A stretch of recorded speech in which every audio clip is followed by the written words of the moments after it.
tardes. Una disculpa por el retraso, la demora, dicen ustedes. Una disculpa. Esta tarde vamos a presentar un libro que es producto de una investigación muy rigurosa de varios investigadores, algunos firmantes de paz, coordinados por la CECIBI, la Comisión de Seguimiento, Impulso y Verificación de la Implementación del Acuerdo. Nos acompaña en este panel la doctora Gloria Cuartas, directora de la CECIBI, ella la alta parte contratante, y la alta parte contratante de los acuerdos, Manuela Marín y Mónica Delgado, que son firmantes de paz e integrantes de la CECIBI desde el componente comunes. Adelante. ¿Qué ha pasado con la paz desde la firma del acuerdo del 2016? ¿Qué ha pasado? Bueno, muchísimas gracias. Buenas tardes para todas, para todos. Agradecerles por estar acá y escucharnos. Contarles que este ejercicio que estamos presentando el día de hoy hace parte de las funciones misionales que como Comisión de Seguimiento, Impulso y Verificación a la implementación del acuerdo tenemos y que pasan por hacer un seguimiento a los 6 puntos que pactamos en La Habana, incluyendo los enfoques de género, étnico y territorial. Quiero por eso dar un saludo especial a las compañeras y compañeros delegados de los ETCRs, es decir, de los lugares colectivos de reincorporación que desde diferentes regiones se han trasladado a Bogotá a participar en diferentes ejercicios que se está haciendo acompañados por la Embajada de México, por el Ministerio de Educación y que están aquí en la sala presentes porque al final quienes firmamos el acuerdo de paz pues somos los protagonistas también en el marco de su implementación y la veeduría y el seguimiento que hacemos. Igual pues muchas gracias a todas las demás personas que nos acompañan, decirles que este ejercicio entonces se dio en el marco cuando empezamos el 8º año de la implementación, es decir, en el 2024 iniciamos con la construcción de este libro que pasó por la verificación de cierta manera técnica de los indicadores que se crearon para medir las más de 520 acciones concretas que se definieron en los 6 puntos del acuerdo de paz. Pero que ese ejercicio técnico que de cierta manera pasa por la revisión de cifras, datos, porcentajes, lo acompañamos con el ejercicio más de seguimiento político y territorial que hacemos desde las estructuras de firmantes de paz que tenemos en todo el país, pero también con organizaciones sociales, con otras miradas que permiten una visión un poco más cualitativa, ¿no? No solamente en el porcentaje y la cifra en que vamos, sino una visión más cualitativa de cómo va la implementación del acuerdo. Hoy estamos iniciando en este momento el 10º año de implementación.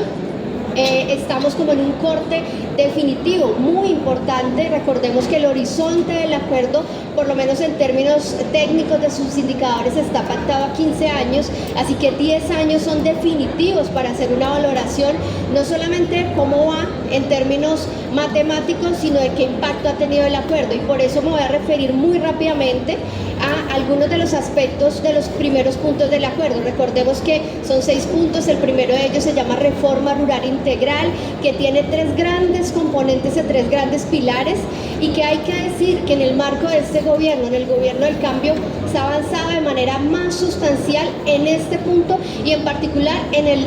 pilar de acceso a tierras. Lo hemos visto todos y todas en el ejercicio televisivo de este gobierno, cómo se han venido entregando tierras a campesinos, campesinas, cooperativas, organizaciones sociales, y algo muy importante, que la mayor cantidad, el porcentaje mayor de tierras entregadas ha sido para organizaciones y comunidades étnicas, tanto negras, afrodescendientes, raizales, paraqueras como indígenas, y eso por supuesto es un avance sustancial, definitivo, tanto en tema de acceso a tierras, es decir, de entrega, como de titulación. Y este es el segundo gran avance que reportamos en el informe, porque claramente la redistribución equitativa del poder que está, digamos, como uno de los objetivos fundamentales del acuerdo de paz, pasa por una redistribución equitativa de la tierra. Y aquí algo muy importante respecto al enfoque de género, que el acceso a tierras y sobre todo la formalización para mujeres, tanto de manera individual como de las organizaciones de mujeres, registra un avance muy importante en este gobierno, y eso implica para el enfoque de género un avance determinante, es decir, esa redistribución del poder, que también tiene que ser de manera particular para las mujeres, ha sido muy importante. Creo que es importante reconocer que a pesar de esos avances, y lo registra así el texto, aquí tenemos unos rezagos estructurales por las cosas que han dejado de hacer o no han hecho bien los gobiernos anteriores. Y por eso esos avances que son tan indefinitivos, pues al final tienen un gran vacío, y que es una de las alertas que coloca tanto el informe como se está colocando hoy ya en el marco del empalme con el nuevo gobierno, y es que cuando rompemos la integralidad del acuerdo, es decir, el acceso a tierras, por ejemplo, no se acompaña con los demás pilares que vayan avanzando en el mismo orden, con la misma velocidad y contundencia, nos referimos acá en términos, por ejemplo, a que no solamente basta con entregar las tierras, sino que para que éstas sean productivas implica capacitación, implica fortalecimiento de la comercialización, e implica algo muy importante que está integrado en el punto 1, que tiene que ver con unos planes nacionales de acceso a derechos, que son 16 y que hoy ya están todos adoptados en la norma, pero que no tienen una regularidad y una paridad en su ejecución, y eso implica que, por ejemplo, temas de acceso real a vías terciarias adecuadas, a procesos de comercialización, a productividad, no están tan claros hoy, no son tan contundentes hoy, y realmente tienen mucho todavía por hacerse. Y también decir que hay un vacío muy grande, a pesar del reconocimiento de los avances, en términos de la integralidad con otros puntos, y específicamente con el punto 4 del acuerdo, que se denomina solución al problema de las drogas de uso ilícito, que tiene que ver con un programa que está destinado para superar los cultivos de uso ilícito y transformar esa productividad de grandes familias, de muchas familias en todo el territorio nacional, que se han visto obligadas a utilizar ese como un sustento de vida. Si bien hay un programa que ha venido avanzando, lo que identifica el seguimiento es que este no se ha hecho de manera integral con los demás temas del punto 1, es decir, que pareciera que fueran ejercicios aparte, ejercicios que no se integran y no se articulan en las mismas realidades territoriales, y ese es uno de los balances que se profundiza obviamente en el texto. Ese es un resumen súper ejecutivo. Decir que dentro de las cosas importantes a balancear tiene que ver con los temas de programas de desarrollo con enfoque territorial, otro de los pilares del punto 1, que si bien en este gobierno se le ha dado un impulso, una revisión importante, lo que se percibe en el informe es que primero estos elementos, como muchos otros, han venido dependiendo de las voluntades políticas, y aquí un mensaje claro, el acuerdo de paz es un compromiso de Estado, hace parte de la constitución política, no es un compromiso de gobierno, y por eso no debería estar hoy al vaivén de las voluntades políticas. Y aquí nos referimos no solamente a las voluntades del gobierno nacional, sino que justamente estos aspectos que tienen que ver con la transformación, las transformaciones territoriales que necesita el país para transitar a una paz estable y duradera, pasan también por el compromiso de las entidades y los entes locales. Y cuando hablamos de esa transformación que plantean los PEDER, ahí encuentran una enorme barrera, y la falta de compromiso y respuesta de los entes locales, que muchas veces están viendo estas herramientas del acuerdo como un ejercicio adicional y de cierta manera como una carga adicional administrativa, y no como esa herramienta que dio el acuerdo para pensarse y planear los territorios desde una óptica participativa, desde las necesidades reales de las personas que habitan esos territorios, pero también desde las enormes potencialidades que esas personas y organizaciones tienen. Por ejemplo, la imposibilidad de que todos estos proyectos, obras, acciones del Estado sean ejecutados directamente por las organizaciones sociales, por las juntas de acción comunal. Aquí ha habido muchos obstáculos que se le ha puesto a eso. El informe da un recuento de lo que ha sucedido con los recursos que se han implementado en esos territorios, lo que sucedió en el gobierno pasado con el robo. Seguramente ustedes han escuchado en las noticias lo que se denomina el OCATPAS, que es como la bolsa de recursos con la que se ejecutan en estos territorios proyectos y que tiene hoy enormes implicaciones en términos de corrupción contra funcionarios, empresas, incluso funcionarios de muy alto nivel del gobierno pasado. Finalmente, decir que este gobierno ha implementado una estrategia que esperamos sea irreversible, que esperamos que logre transitar hacia el nuevo gobierno, y en el ejercicio de empalme puede ser un mensaje contundente, y es que se revivió el Sistema Nacional de la Reforma Agraria y a partir de ella se vienen impulsando acciones más articuladas por parte del Estado. El Acuerdo de Paz dio herramientas y tocó profundas ondas en el Estado colombiano frente a lo que significa articularse, que es uno de los grandes retos que tenemos, que las entidades del Estado coordinen y articulen las acciones para que realmente sean políticas de Estado y no de gobiernos ni de sectores. Y finalmente, una mención sobre los temas, porque Mónica nos va a compartir sobre los otros puntos. El punto 2 del acuerdo, participación política. Aquí se evidencian importantes avances, sobre todo en términos normativos, lo que tiene que ver con la posibilidad de que normativamente se permitiera a las víctimas del conflicto tener escaños en el Congreso, en la Cámara de Representantes, para poder transitar allí esas necesidades de los territorios donde además han sido más afectados por el conflicto. Y también un sistema de seguridad integral que creó el punto 2 del acuerdo. En ambos casos tenemos una normatividad vigente, se avanzó en la reglamentación de esas dos cosas, pero en la práctica, y aquí vamos a la revisión más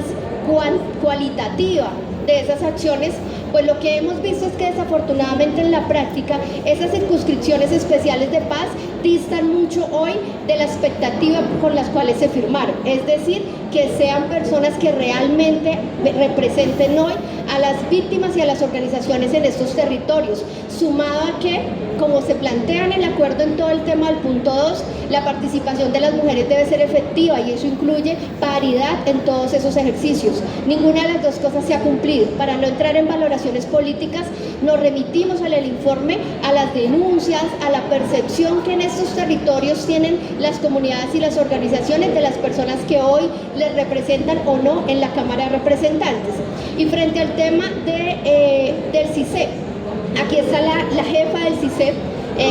la directora Gloria Cuartas lidera desde parte de la unidad de implementación ese sistema con muchos esfuerzos, además, y a partir de muchas luchas se ha logrado en este gobierno reglamentar cosas que estaban pendientes de los dos gobiernos anteriores en materia de CISEP. Programas, un plan estratégico,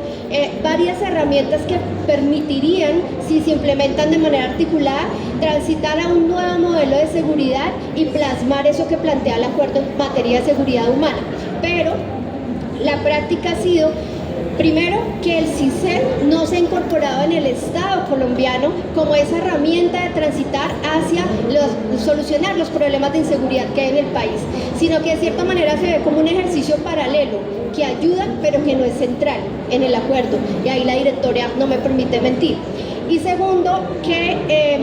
volvemos a lo mismo, digamos, hay unas disposiciones a nivel nacional importantes, trascendentales, reglamentadas, pero que requieren para su ejecución, y mucho más en los territorios en los que aún se mantienen los diferentes ciclos de violencia, incluso reciclados, con unas problemáticas muy grandes, que los entes locales también incorporen estas percepciones, estas decisiones que están enmarcadas allí, que básicamente buscan ver la solución a los problemas de seguridad, no solamente desde el eje y desde el enfoque de la militarización, la visión punitiva y de fuerza que hasta ahora se ha implementado en Colombia, sino que se transite hacia la comprensión de los fenómenos de violencia de manera distinta, y por lo tanto una solución distinta, alternativa, más integral. Yo pues termino con eso, solamente decir que tenemos unas faltantes enormes en estos dos puntos. El Congreso de la República está en mora de aprobar la reglamentación de la jurisdicción agraria, que resolvería esos enormes conflictos que hay en Colombia, que de hecho fueron causales del conflicto que vivimos sobre la tierra. Estamos esperando que el Congreso se ponga a tono con eso, con el campesinado colombiano, y resuelva esa reglamentación que falta un elemento normativo. Y segundo, en el punto de participación política, el gran faltante ha sido garantizar que se apruebe la reforma política que planteó el punto 2. Y eso implica que garanticemos un nuevo modelo del ejercicio político y electoral en Colombia, campañas financiadas por el Estado, listas paritarias y cremalleras garantizadas, una transformación del sistema electoral colombiano que garantice la transparencia y que, por ejemplo, plantea el acuerdo, se haga una transformación de ese órgano que hemos visto últimamente en las noticias que ha estado muy activo y no necesariamente trayendo soluciones al país, que se llama el Consejo Nacional Electoral, que es el que define las reglas, las normas de cómo actúan los partidos y movimientos políticos en Colombia, que incluso pasa por garantizar no solamente la financiación estatal de todas las campañas, quitándonos ese gran elemento de la corrupción de quiénes son los que financian, y segundo, la garantía del acceso equitativo a medios de comunicación. Solamente resaltar que hay un gran avance en términos de emisoras de paz, 20 emisoras de paz que se aprobaron en el acuerdo y que hoy están en funcionamiento en muchos territorios, pero que los demás aspectos de promoción a la participación y a la visibilización en los medios de comunicación de todas las fuerzas y movimientos políticos en igualdad de condiciones está muy lejos de garantizarse. Muy en resumen, esos dos puntos Mónica nos va a contar de los demás y bueno, muchísimas gracias. Nos quitaron 10 minutos en lo que se aclaraba el uso del espacio, pero les pido por favor que nos ajustemos al tiempo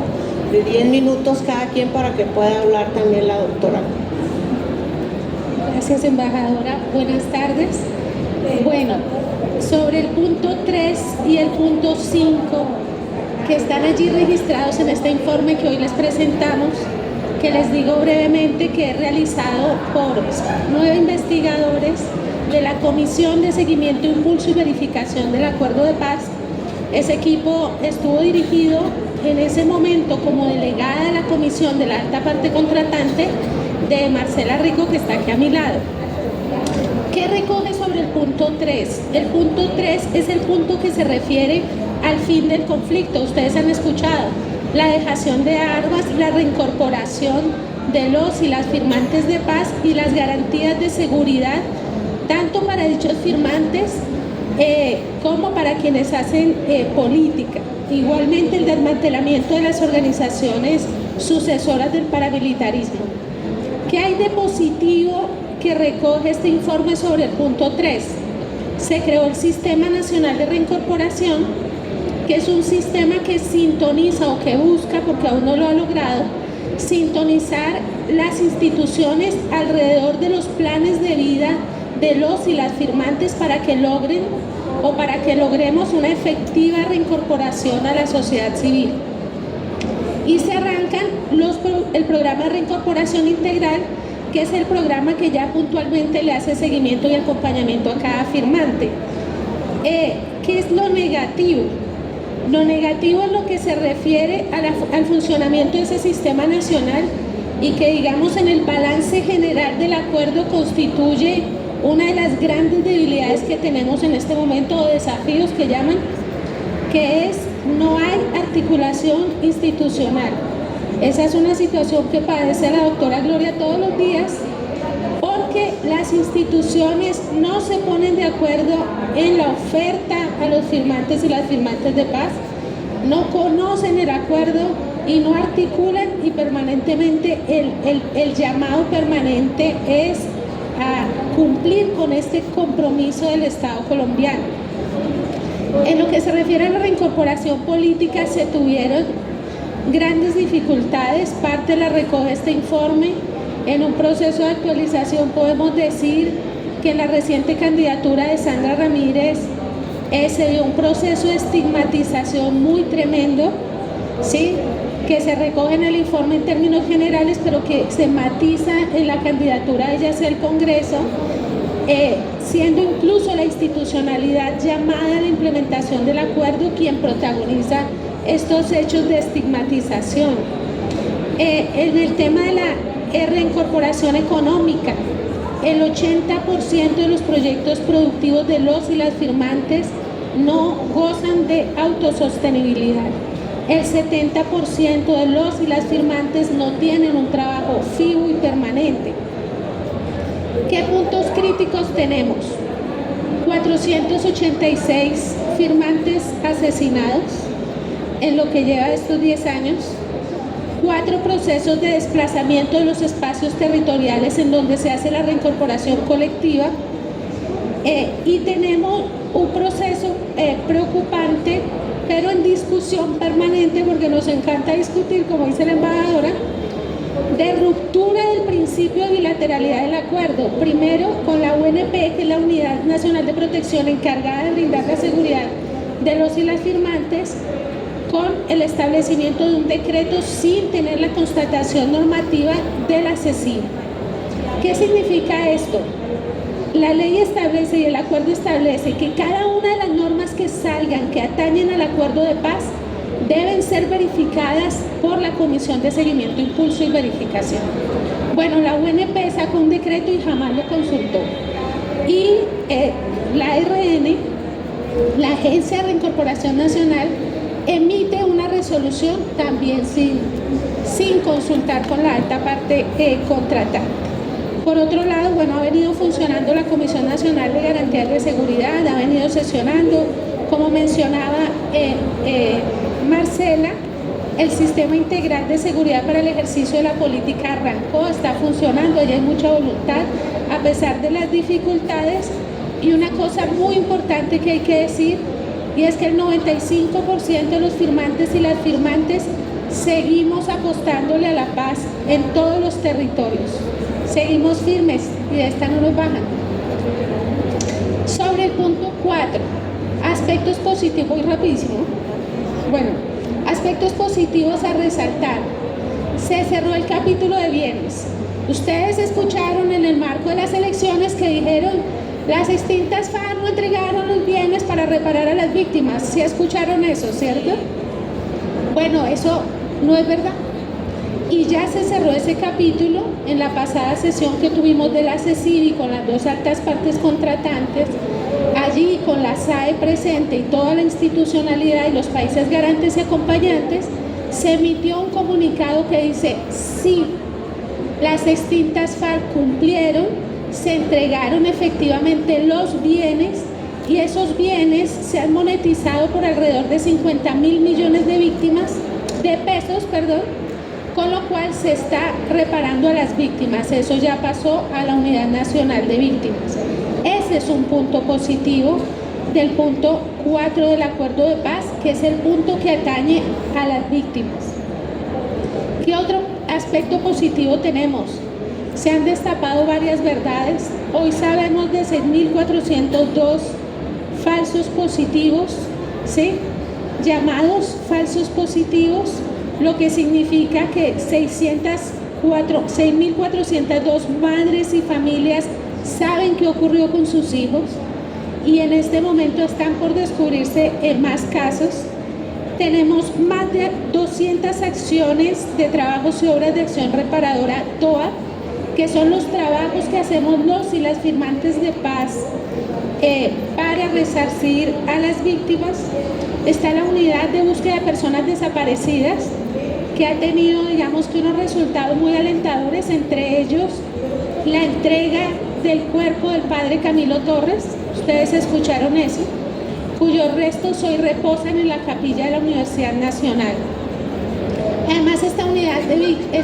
de búsqueda de personas desaparecidas articula con una asociación de firmantes que se llama Reencuentros, y esa asociación trabaja de la mano con la unidad de búsqueda y ya ha hecho la entrega durante este gobierno de más de 240 restos a sus familias. Se han identificado más de 15.000 lugares donde se pueden ubicar. ¿Qué es lo negativo de este punto 4 y que se constituye como gran desafío y tiene que ver con la Jurisdicción Especial para la Paz? Estamos en el punto 5, sí, perdón. En la Jurisdicción Especial para la Paz, los firmantes hemos dicho de manera reiterada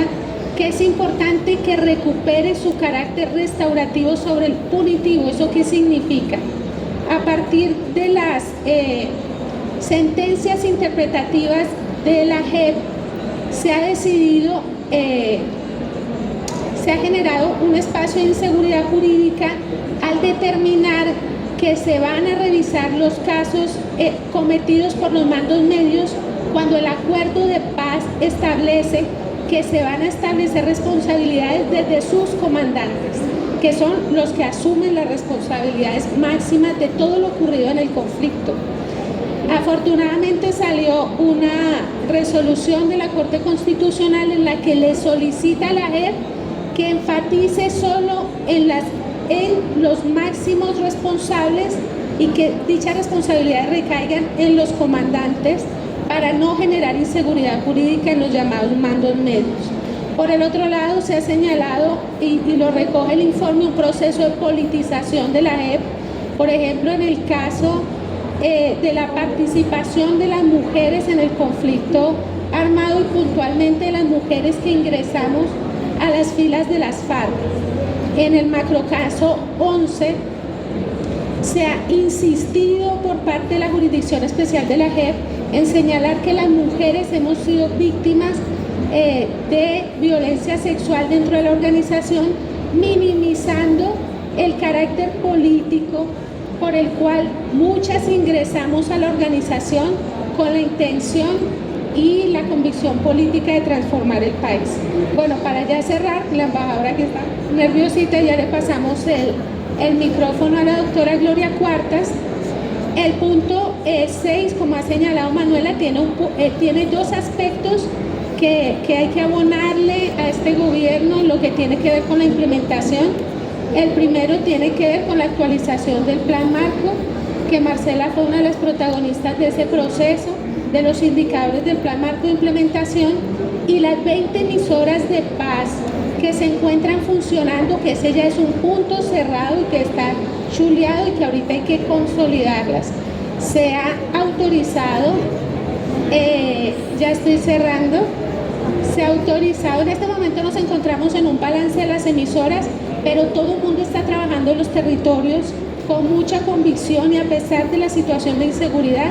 para hacer la pedagogía de paz, para decir que el acuerdo vale la pena, para decir que lo que se ha logrado es muy importante y que gracias a ese acuerdo de paz se ha dado un salto cualitativo de la política y de la conciencia en este país y la paz vale la pena. Y con eso.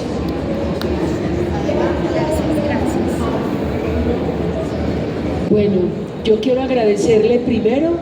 a la Embajada de México, al país de México, que ha estado desde la firma del acuerdo de paz hasta hoy, trabajando fuertemente para que Colombia pueda transitar a una vida donde respetemos la vida, los derechos humanos y podamos dirimir nuestros conflictos sin matarnos. Los países garantes, Cuba y Noruega, han estado permanentes. Tenemos más de 15 países que hacen parte del Consejo de Seguridad de las Naciones Unidas que acompañan. Yo quiero valorar profundamente el trabajo que Olga Marcela, Mónica y un grupo grande de CEIDIPO, que es el centro de pensamiento que ayuda desde el componente técnico de investigadoras e investigadores que el acuerdo de paz crea, nos están entregando elementos muy importantes para entender las dinámicas de este país. Yo no voy a dar cifras, solo lo que les quiero decir. Hay una página donde ustedes pueden encontrar el balance que está en una correspondencia con lo planteado por la Comisión de Seguimiento, Impulso y Verificación del Acuerdo de Paz. El gobierno está consciente de que no logramos avanzar con la fuerza que este gobierno lo planteó. Tenemos que recuperar la institucionalidad del acuerdo de paz. recuperar una alta consejería para que las y los ministros, las organizaciones sociales, alcaldes y gobernadores podamos entender que esta paz no se hizo para las antiguas FARC. Esta paz se hizo para que un país pueda, los más ricos, los más humildes, la clase media, la comunidad internacional que vive aquí, podamos discutir públicamente esos factores reales de poder que han impedido la reforma agraria, la inversión en políticas públicas para transformar el país. 170 municipios son una primera parte de lo que llamamos los municipios con planes de desarrollo, con enfoque territorial. Pero tenemos aprobado al 2037 la ampliación de estos municipios. Hay un diálogo con organizaciones sociales, víctimas del conflicto, Planeación Nacional, Ministerio de Hacienda, la Agencia de Renovación del Territorio, para poder precisar cómo podemos tener un horizonte de sentido para el cambio del país. Quiero expresar algo que para mí, como mujer exalcaldesa de Apartadó, y haber visto tanto dolor en este país, que no solamente es el dolor de los que estábamos afuera, también el dolor de los que estaban dentro de la confrontación militar, y que nos lleva hoy a repensarnos que tenemos 7.000 y un poquito más de niñas y niños que han nacido en el acuerdo de paz, que tenemos un deber ético de evitar la muerte. Y la gente se pregunta, pero usted habla con mucha esperanza de la paz, pero sigue el conflicto, sigue el conflicto. Y una de las causas por las cuales sigue es que los bienes entregados por las antiguas FARC está transmitiendo en vivo Ciudadanías, que es un espacio comunitario. Y le quiero decir al país que nos ve, al país que nos escucha, yo soy gobierno. Cuando las antiguas FARC entregaron 722 grandes extensiones de tierra donde habían combatido, tenido sus comunidades, sus vidas, habían también comunidades no armadas. Y cuando se crea el catastro multipropósito, había un camino, cómo tenemos que incorporar a la vida del país a los más humildes, que el conflicto llevó el Plan Colombia, el Plan Patriota, el rol de los Estados Unidos sobre la política antidroga, cuánto dinero para fumigar, para acabar la droga, y que creó más barreras en este país. Por eso necesitamos hoy entender que este ejercicio, el gobierno del presidente Santos, al cual le debemos a él y a toda la gente que firmó el acuerdo, reconocer el valor, porque es más difícil acordar un principio ético para la paz como proceso que tener la precisión de los misiles y la precisión de la fumigación sobre países. Es más difícil la paz que tirar un misil. Por eso lo que quiero expresar es, nuestro gobierno no le entregó a los alcaldes, a las gobernaciones, al Instituto Geográfico Agustín Codazzi, todo este territorio para ser incorporado con cultivos, con otras formas no armadas de vivir. Por eso, las distintas estructuras criminales que hoy permanecen en los territorios, primero, no se puede confundir a los firmantes de paz con los nombres de las extintas o las disidencias de no. Yo soy gobierno y estoy aclarando. Nosotros respetamos el acuerdo de paz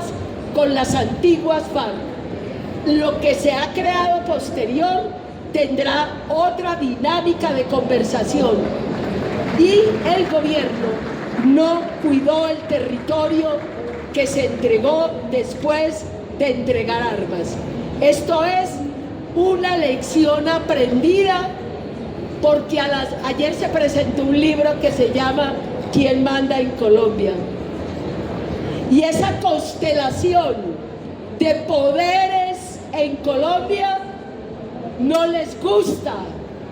que haya inversión en educación, en salud, en el agua, en la paz, en la vida, porque es más rentable la guerra. Entonces, termino diciendo, mientras tenemos un mundo que se debate entre misiles, yo le agradezco a las y los firmantes de paz, a quienes se arriesgaron a que la educación, la cultura, el arte ponga en el centro la dignidad humana y no más dinero para la guerra. Sabemos que tenemos muchas dificultades, pero quienes envejecimos en este país trabajando por la paz, sabemos que esto debe de continuar para que el acuerdo de paz, todas las y los colombianos, un día podamos vivir sin miedo a que nos asesinen por pensar distinto. Gracias, embajadora, gracias a todos y a todas.